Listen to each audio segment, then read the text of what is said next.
Before I started this YouTube channel, I spoke to several people about what bothered me about abuse, besides the obvious.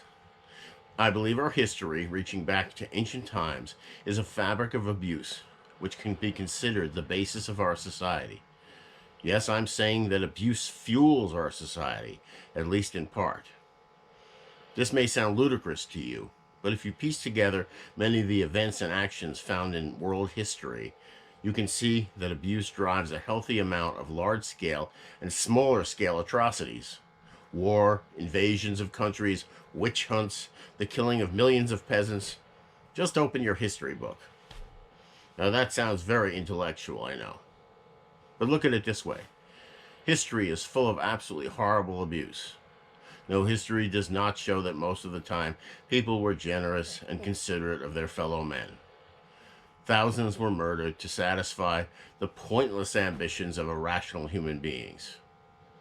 Abuse and manipulation are part of our history and part of our animal heritage.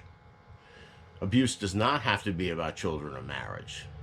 There are many opportunities to abuse. Now here's one example that's close enough in time and destructive enough to stay in the memories of anyone older than 15. Unfortunately, it's been supplanted by the current economic disaster after COVID came on the scene. Yes, I'm talking about the Great Recession of 2008, though it seems it may have started in 2006 or 2007. Put simply, investors in the mortgage-backed credit market saw the price of housing grow immensely. And in a desire to make a quick buck, these investors sold what are called subprime mortgages. Essentially, mortgages where the mortgage holder had little or no chance of paying back the loan. As time went by, one credit firm after another went under as people defaulted on their loans, eventually ruining the credit market and destroying the health of the stock market and the economy in general. Millions of lives were destroyed by this greed fest. So why is this abuse? Here is the meaning of the word abuse as a verb in the dictionary.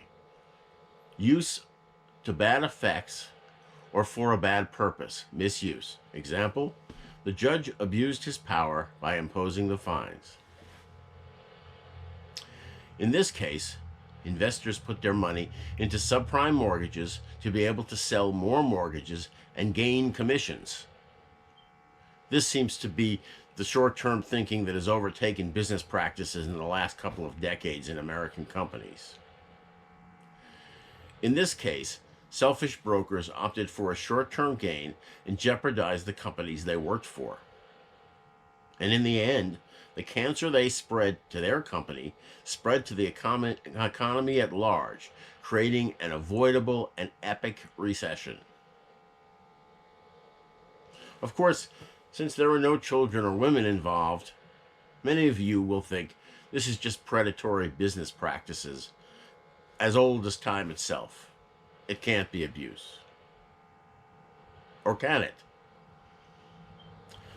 Abuse involves taking something that isn't yours to gain something you don't deserve. These people abused their fellow employees and their fellow employees' families. They knew what would happen.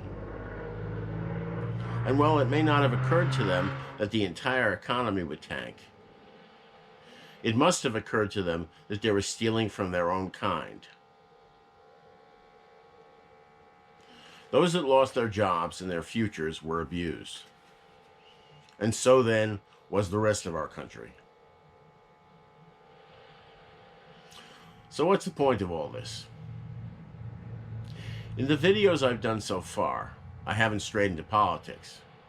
And yet, oddly, my description above really speaks to politics. Why do abusive monsters keep appearing in our lives? I can only guess at that.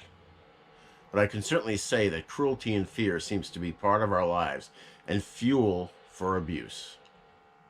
But I believe of the two, it's fear that pushes the abuse train hardest. Not the fear experienced by the victims, but the fear experienced by the abuser.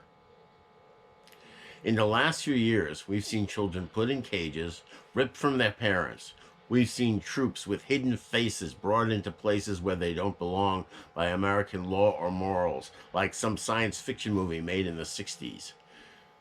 We've seen neo-Nazis pledge their loyalty to the President of the United States, who, ironically, holds the same office as the president who once encouraged us to fight the Nazis. We've seen our president and his supporters deny a disease that has killed hundreds of thousands so they can be left alone and avoid health measures that are barely inconveniences for now. Our president is only interested in getting reelected and staying out of jail. How else do you explain the statement that a disease will go away when even the simple flu revisits us every year? The economy is tanked, and if the 2008 recession is any example, it will be years before it comes back. I won't attempt to enter Trump's brain, but he is using the same power-based abuse to protect himself while people die. Not just liberals or Democrats, but Republicans as well. It's a classic 18th century dictatorship play. And by the way, the 18th century is when we had our revolution to get rid of dictators. Those men gave their lives so you can live free. But some of you no longer care because abuse is too much fun. Now, there are people who don't care about what it means to be an American. They ignore the thousands who died in World War II. They ignore the thousands who died in the CIA trying to defend us from the Russians. They ignore bravery. They ignore the Constitution. So for all of you who feel all this is unimportant, do you plan to create a new America after all these years? Do you want a king who you've been fooled into thinking will stick up for you? Remember the King of England who started all of this?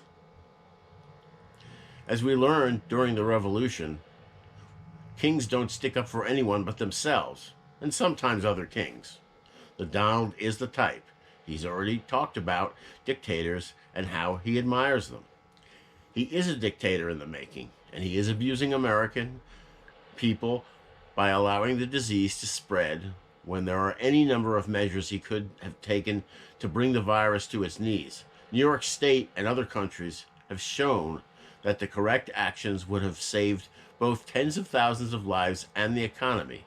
Yet for reasons that are beyond comprehension, we are being left to rot. You will not get the economy started again until the virus is contained. I think the numbers in this country at large, and the schools and universities and all the businesses that have been closed, prove all of it. So how can Donald Trump justify leaving the country in the grip of a disease and guaranteeing that the economy will suffer for at least 4 years? He has as much access to historical trends as anyone else. He is lying. Now, Trump is a man, from my point of view, who embodies fear and will strike back before he's even struck. If Donald Trump has the slightest idea that anyone doesn't love him like a loving parent, he'll punch before he can counterpunch, like a little boy. That's not being tough, it's cowardice. Most of us spend our lives running into people who don't like us. And we do live with it. We teach our children not to sink to the level of a bully and discipline them when they don't. So what makes Donald Trump into a tough guy? Consider watching people die to satisfy your fear of losing power and perhaps getting arrested.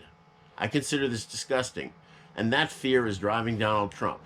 Yes, I'm from New York. I grew up only miles from where Donald Trump grew up in Jamaica Estates. His background is all about cowardice. See what his own family says about him.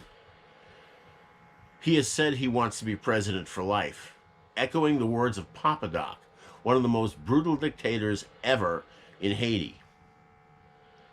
I'll put forth my theory about fear. Only a man so afraid that the world is going to destroy him needs absolute power. He wants to hide behind some walls where no one can get at him. And we are all suffering because of his fear. The only thing that will save us from both a lingering disease that will only affect more and more people, and if it's not controlled, and save us from years of an awful economy, is to take control of the virus. For those of you who are willing to let Trump get away with complete dereliction of duty, you will suffer for years. No matter how much you fool yourself otherwise. I've heard people cite statistics of about how the death rate is low and not much worse than the previous flus. But regardless of what statistics we look at, the economy has tanked, and the numbers for the virus have grown exponentially. Oh, out the window. We've learned our lessons the first time we tangled with a king. Let me ask you not to be fooled again. Thank you for listening.